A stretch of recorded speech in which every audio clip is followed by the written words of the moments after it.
Okay, so what's good mga kabaho? So another video for another video, pero this time it's all about electric circuit and nodal analysis. So pinapahanap sa atin dito or sa PP practice problem ng end chapter 3.2, obtain V1 and V2 daw. So etong node na to and itong node na to, pinapahanap sa atin yung voltages niyan. So ang gagawin natin diyan, before natin alamin o before natin i-analyze, kailangan muna natin siya i-redraw ng maayos para kahit papaano, or siguro kahit ganito na lang muna, kahit ganito na lang yung gawin natin na way. Okay. Pero mas maganda kasi kung i-redraw natin siya para kahit papaano malaman natin yung yung takbo ng current and kung paano ba siya tumatakbo kung ganito yung scenario. Alright, so redraw ko lang muna saglit. So redraw. Ayan, so na-redraw na natin yung circuit. Ay, sorry.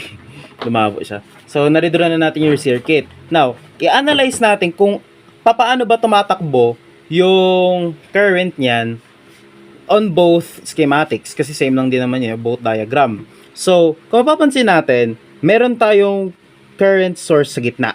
Hindi yan supernode, pero it is somehow related sa kung paano natin i-evaluate yung mga node voltages natin na V1 and V2.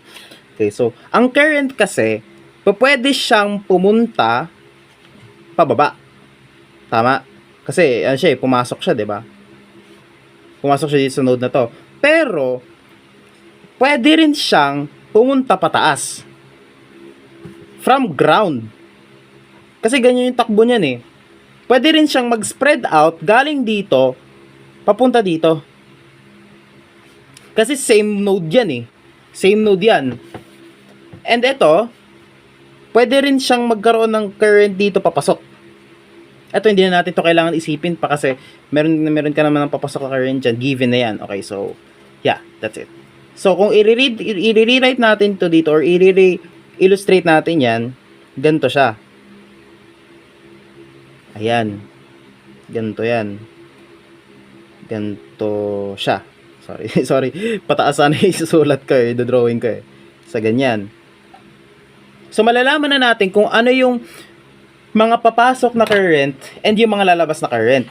So, for KCL, note natin na ang KCL, summation siya or sum siya ng lahat ng currents na pumapasok. Equal lang yun sa summation ng lahat ng currents na lumalabas. Okay, so, ganito. Ano yung, for KCL pala, muna, sorry. KCL at V1. So, ano yung mga pumapasok sa V1? Simula dito, simula sa ground, papuntang V1, divide siya by 10. So, 0 minus V1 over 10. Tama? So, isa pa, ano yung mga pumasok din? Ito. Plus 0 minus V1 over 5. Ano yung mga lumabas? Yun yung kailangan din nating tingnan. Alright? So, yung mga lumabas is 12 ampere na current source. Then, plus V1 minus V2 over 2 na ito, yun yung nasa taas. Itong part na to. So, magiging negative V1 over 10 minus V1 over 5 equals to 12 plus V1 over 2 minus V2 over 2. Now, ang pwede natin gawin dyan is i-multiply natin by 10 lahat ng nandito sa given natin na equation. Kasi, siya yung isa sa mga mataas na dito na denominator and siya rin yung yung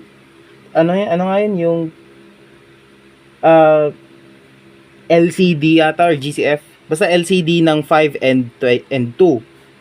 So, multiply natin both sides by 10. Okay, so this kapag natin to, magiging negative V1 na lang yan. Kapag dinistribute natin to dito, magiging negative 2V1 na lang yan.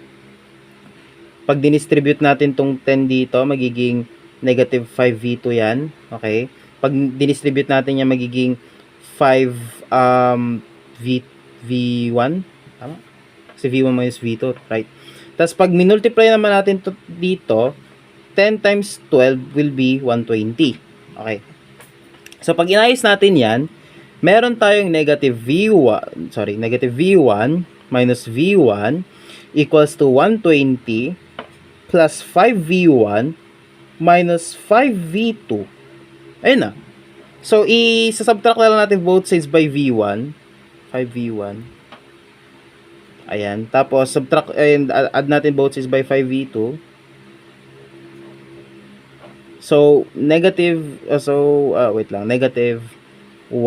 minus 1 minus 5 V1 plus 5V2 is equals to 120. So, negative 7V1 plus 5V2 will give us 120. This is your equation number 1. Ito na. Equation number 2 natin will be KCL at node V2 or sabihin natin V2. Ayan. Ano yung mga pumasok na current sa V2 and lumabas? Ito yung pumasok. Ito yung mga lumabas. So, ang pumasok, okay,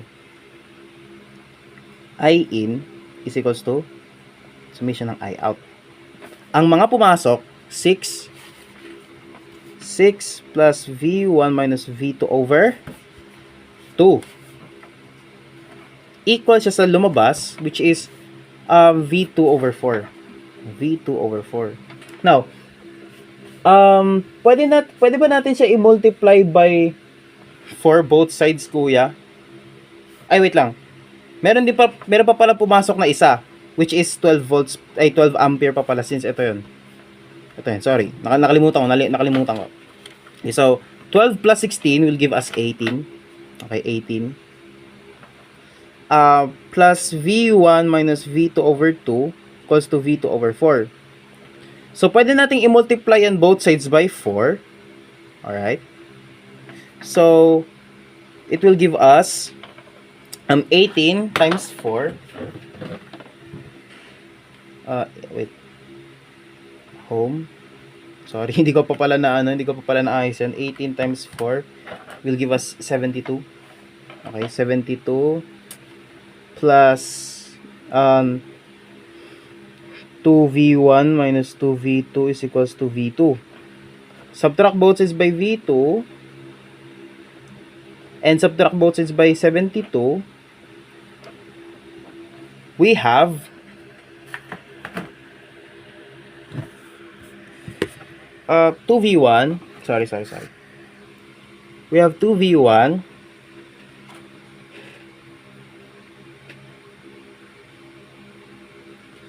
minus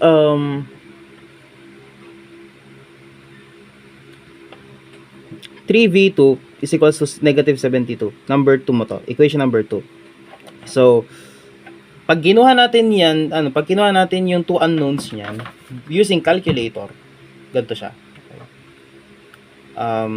Equation ulit. Simultaneous equation, two unknowns. Ang first unknown natin is negative 7, right? Negative 7.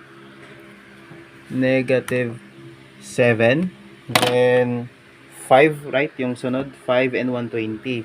So, 5 and 120. Then, yung second equation natin is this value. So, 2,